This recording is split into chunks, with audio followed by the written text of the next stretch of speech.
Pemirsa indahnya Ramadan, sebentar lagi Lebaran akan tiba.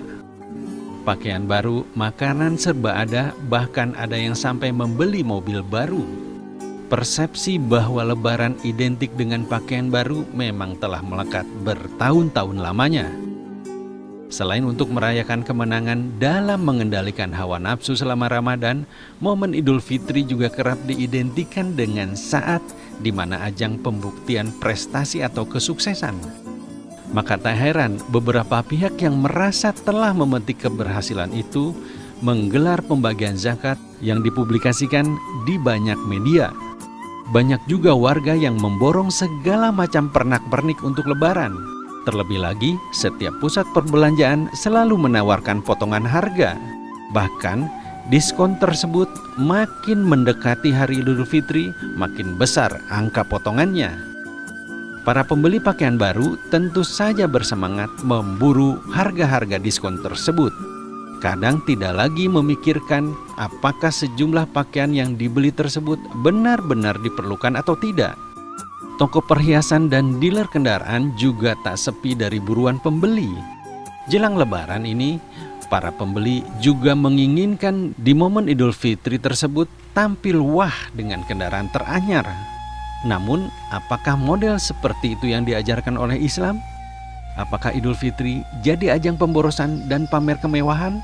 Tema inilah yang akan diperbincangkan bersama para narasumber di indahnya Ramadan hari ini. Selamat mengikuti. Pemirsa, kalau kita saksikan tayangan tadi di mana banyak sekali orang-orang yang sudah mendekati ke Idul Fitri, mulai berbelanja ya, mulai menyiapkan pakaian untuk bisa dipakai mudik mungkin atau dipakai bersilaturahmi. Tapi jangan lupa bahwa inti dari Idul Fitri bukan adalah pemborosan dan jelas-jelas bukan untuk pamer kemewahan. Nah, seperti apa? Mungkin Gusan bisa memulai. Apa yang harus kita terapkan di hati kita? Kalau kita sambungkan dengan pembicaraan tadi, bisa jadi pelaku orang pemudik yang emosi di jalan itu niatnya adalah mau pamer di kampung. Waduh, bagaimana tuh Gus? Bisa jadi karena niatnya nggak fokus kepada dalam rangka silaturahim gitu kan. Iya, Kalau betul. orang niatnya silaturahim, niatnya ingin berbagi kebahagiaan, niatnya untuk dalam rangka menjadi bagian dari Ramadan itu sendiri, maka dia pasti bisa menjaga emosi. Lebih tenang ya. Lebih tenang dan sebagainya. Nah, bagaimana dengan orang yang selama ini bisa diindikasikan orang-orang yang tujuannya pamer dan pamer kesuksesan dan sebagainya, maka yang perlu dilakukan sama orang seperti mereka itu adalah bermuhasabah. Apakah saya sudah pantas untuk bisa memamerkan ini karena ada yang lebih sukses daripada saya? Ya kan, ada yang lebih makmur daripada saya. Maka belum pantas kita melakukan seperti itu gitu. Tetapi kalau misalnya niatnya kita dalam rangka membahagiakan kedua orang tua kita, apalagi orang tua kita itu kan mungkin orang tua kan macam-macam nih, melihat standar kesuksesan itu kan macam-macam. Ada yang cukup dengan membawa oleh-oleh sebingkis ini, ada yang membawa dengan istrinya, membawa anaknya dan cukup dengan seperti itu saja. Ada yang harus dibawakan apa. Nah, kalau itu dalam rangka menjawab keinginan orang tua, itu sah-sah saja. Karena kita nggak ada waktu untuk mengingatkan kepada orang tua harus seperti apa kan? Maka kalau misalnya kita kembali ke kampung dalam rangka membahagiakan orang tua, aku tahu kok maunya orang tuaku ini apa biar hatinya bahagia. Nah, itu insya Allah akan mendapatkan pahala dalam rangka membahagiakan kedua orang tua. Itu niatnya lain. Niatnya lain. Gus. Ustadz, biar nggak boros, biar nggak kelihatan pamer pada saat kita Idul Fitri, saat mudik.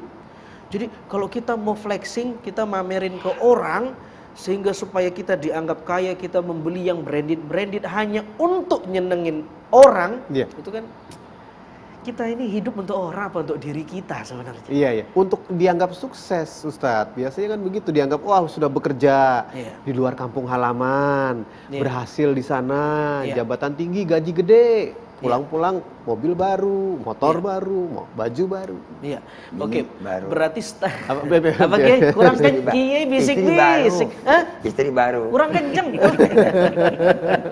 Aduh, Kiai. Jadi standar suksesnya yang kalau itu pertanyaannya, kita kembali bagaimana tentang Quranic world, Quranic view. Bagaimana cara pandang Quran melihat sukses?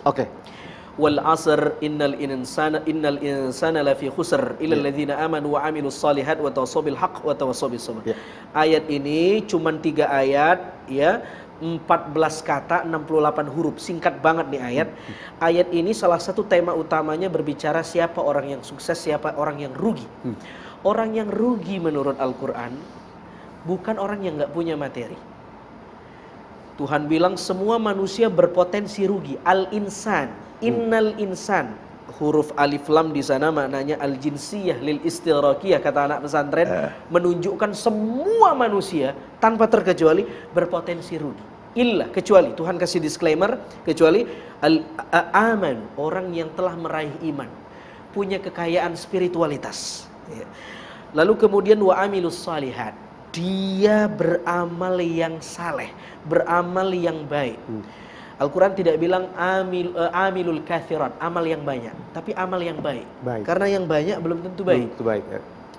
Yang ketiga, dia punya kepekaan sosial. Wa tawassaw bil haq wa tawassaw bis sabr. Dari tiga kriteria orang yang beruntung menurut surah ini, satu pun tidak ada yang menunjukkan sisi materi. Iya. Kekayaan spiritualitas, beramal yang baik, amal itu bisa dengan harta, bisa dengan pikiran, bisa dengan apa saja, tenaga, dan punya kepekaan sosial. Yang bisa ngejalanin ini belum tentu orang yang kaya loh. Orang yang cukup materinya, tidak terlalu kaya, dia bisa. Dan itu orang yang beruntung menurut Quran. Jadi Quran tidak bilang orang kaya, orang yang beruntung adalah dia yang pamer, dia yang kontrakannya banyak, dia yang depositonya banyak. Enggak. Kamu cukup punya kekayaan spiritualitas, mau berbagi kepada orang, lalu kemudian punya kepekaan sosial, kamu manusia yang beruntung sesungguhnya. Nah, jadi cara pandang kita yang harus dirubah nih. Cara pandang kesuksesan itu ya. Iya, saya sukses. Sukses menurut siapa nih? Sukses menurut teori siapa? Oh, saya pengen sukses menurut Al-Quran deh. Menurut Al-Quran, untuk dianggap sukses nggak perlu flexing, nggak perlu pakai branded. Cukup 3 poin itu. Iya, oke. Kiai, untuk bisa menjaga hati kita agar tidak boros, agar tidak sombong.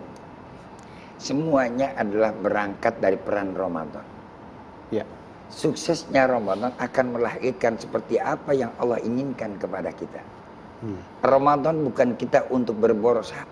Justru Ramadan kita untuk bisa pandai mengatur ritme untuk kepentingan hidup kita. Lihat dari makan 3 kali dibikin 2 kali. Artinya hidup jangan hanya mikirin makan. Tapi makanlah untuk hidup, jangan hidup untuk makan. Iya. Itu satu. Iya. Yang kedua, Ramadan yang kedua mengajarkan kepada kita bagaimana kita hidup untuk sadar diri dan bahwasannya kita ada selalu dipantau dan dilihat oleh Allah. Kita puasa. Yang tahu kita puasa siapa? Sendiri. Allah. Dan diri kita. Diri kita. Apa orang lain tahu? Mas Bram puasa? Belum tentu. Iya. Walaupun kita seperti bagaimana orang puasa, tapi kalau kita nggak puasa, orang tahu nggak? Nggak tahu. Nggak tahu. Ini menyadarkan kita, bahwa kita hidup ini yang tahu diri kita sama Allah. Allah selalu mantau kita. Jadi ketika kita mau pamer dan kita mau boros, kita bertanya diri kita, semuanya dari mana? Kan dari Allah. Iya. Yang kita mau pamerkan dari mana? Dari Allah. Mau pamer kenapa? Buat pamer manusia.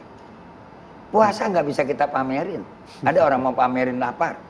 Ada orang mau puasa pamerin mulut, yang mulutnya yang bau. Enggak. Kalau masih orang yang namanya suka pamer-pamer ketika hari raya, ini adalah orang bukan yang nggak berhasil, belum sampai tingkatan puasa sebagaimana yang Allah harapkan. Maka puasa itu ada 3 tingkatan kan? Iya. Puasa awam, puasa khas, khawasul khawas. Dia ada di mana nih puasa awam doang nih? Cuman ramen puasa doang. Kalau ibarat yang namanya artis nih, dia tim penggembira nih. Ya, tahan dulu deh, Kiai. Nah, ini kayaknya agak panjang, menarik kalau kita bahas lebih dalam lagi tentang 3 tahapan puasa ya. Ya, puasa yang seperti apa, dan kita, saya, Anda, itu ada yang mana, ada yang di mana. Nah, ini kita bahas sebentar lagi, jangan kemana-mana.